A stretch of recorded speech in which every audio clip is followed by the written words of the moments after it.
Purchasing a product on Amazon is very easy. It's convenient, there seems to be great transparency, and you can read reviews before you purchase. Today we're looking at the Vangoa VDP-3, and we're discussing the problem with purchasing a digital piano on Amazon.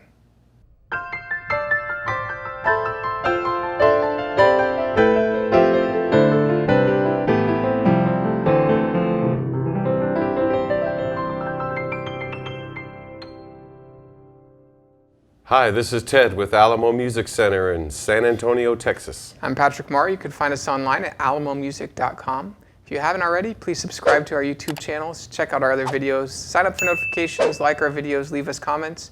We appreciate your support and we love to interact with you.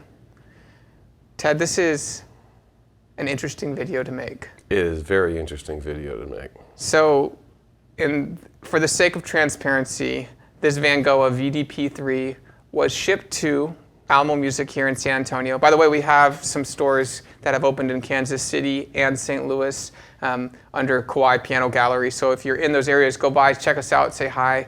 I'm really excited about that. We also have the store here in San Antonio and in Austin. But we did get shipped this Vangoa VDP-3 free of charge to our front door, basically, with the note on it, please review. And it came in a box. It stayed in a box for a day or so. Went online, looked at the specs. Mm-hmm. Looks promising. Yeah, we saw this, and it's an interesting shape. It's got some curvy legs, which are nice. It's attractive. But you know, it looked affordable. It was $7.99. It looked like it had a lot of things that we do like: graded hammer action, 128 note polyphony, which is adequate for a beginner. Has 2 stereo speakers. Okay, that's great. It's got headphone jacks. It's got it's got 400 voices in it, 200 rhythms. Everything on paper looked like, hey, we're gonna love this thing. And it came with a value pack. There's a value pack too. They give you like a chip clip to hold your book open, and then some wires, and they got like a USB connector, and then they have an extra knob and a cloth to wipe it down.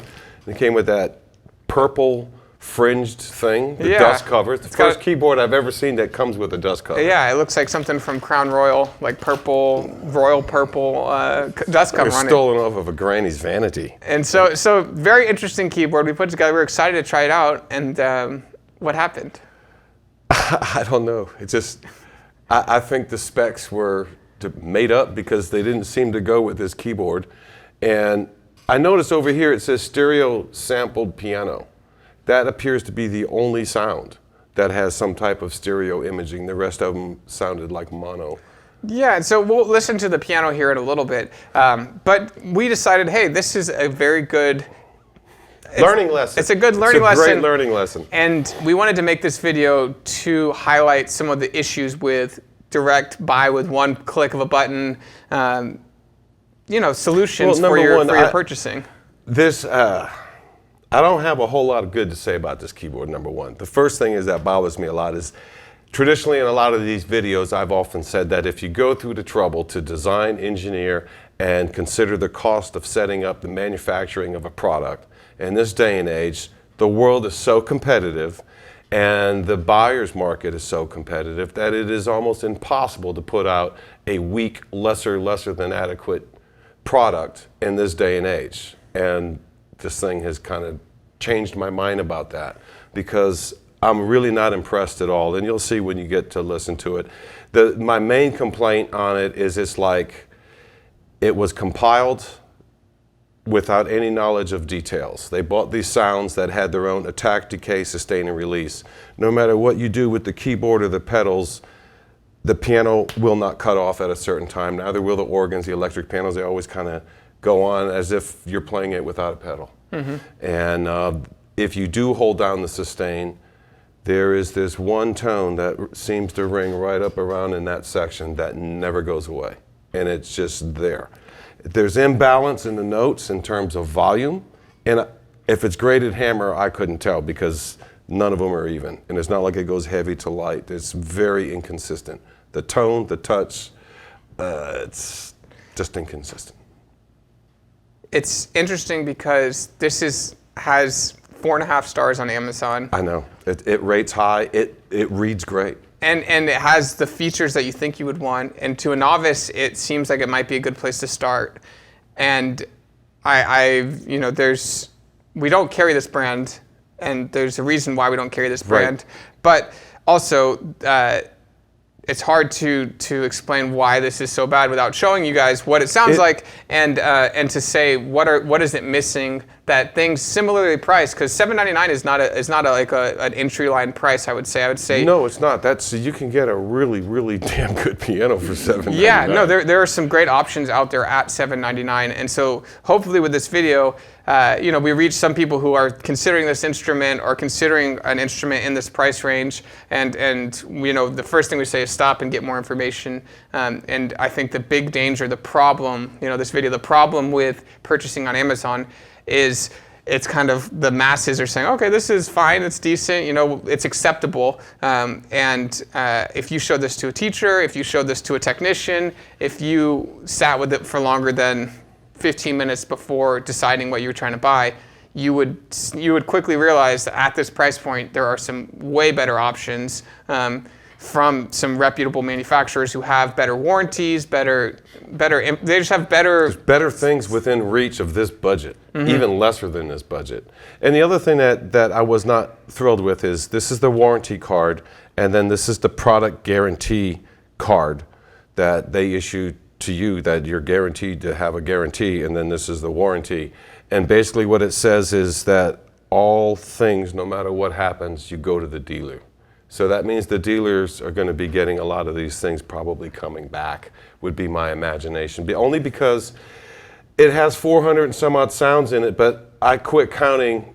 I'm pretty sure at least half of them are out of tune. And I don't know how a digital piano gets out of tune, but the muted trumpet, any of the solo horns when you play them, and the general MIDI voices, there's multi-tones and it's all out of tune. And none of the instruments sound like what they're supposed to. I think they bought fried up chips, or the chips got fried or something, or went through one of those nuclear blasts that just cooked everything out. Something's not right. I went back, I tried to look at the book, and I guess that's the way the thing is. And we did try to reset it. We also looked at some of the reviews on the the 1-star reviews. There were, hey, this thing was out of tune out of the box. So it is something that does happen with this instrument, it seems like. And not to focus too much on the Vangoa that we have behind us, but this is a broader issue, I think, of going to the biggest store on earth, Amazon, and sorting by, okay, cheapest, or sorting by what the picture. A lot of times people just choose based on the picture. And it's an attractive looking piano. It's got those curved legs. No other instrument has this kind of box. It does look good from a distance. Yeah, until it looks, you play it and listen to and it. it has a lot of the hot words, graded weighted keyboards, all these things.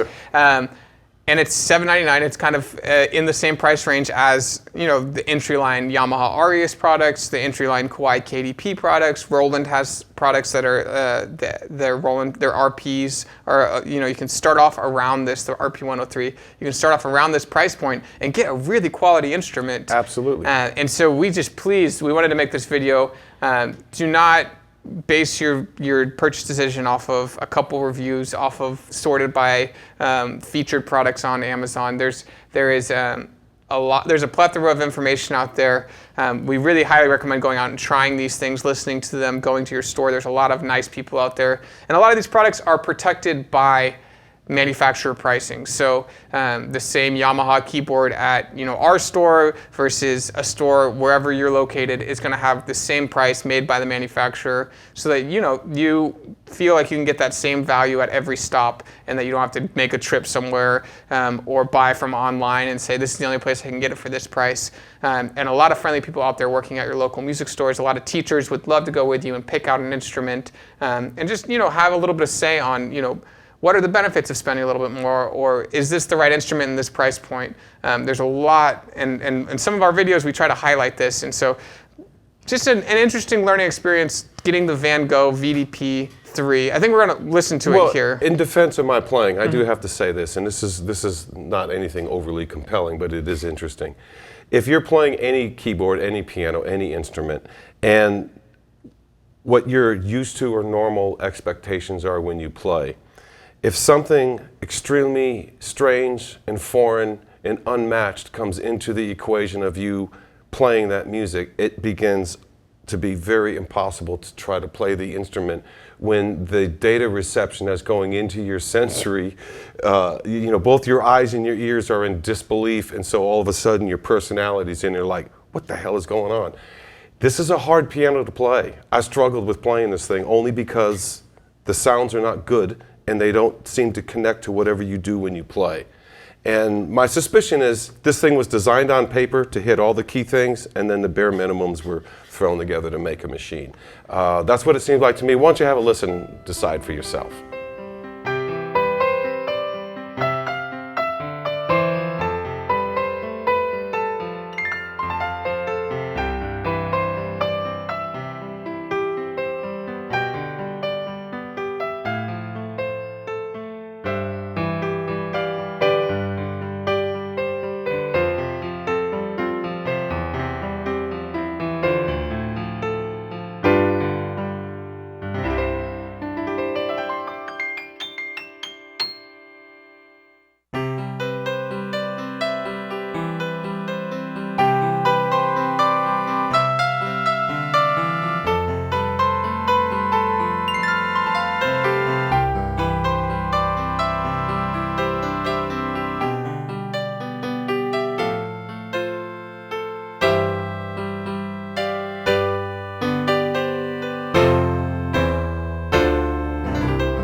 Well, Patrick, there you have it. You get to listen to it yourself. And I got to play it a little bit off camera, but it is interesting. There's almost a delay in the way that when you're striking a string or striking a key, it's just ever so slightly. Throws you. Yeah, it throws you off because it's like there's it's called latency, I think, and a little bit of latency with every trigger. A lot of reverb trying to compensate. There's latency in the cutoff. Mm-hmm. A cutoff is supposed to be a cutoff. And so we're sorry, Vangoa. It seems like you guys tried to make a piano, maybe took it to a spec sheet to a designer and said, please build this for us. We don't think this is the product that you guys wanted.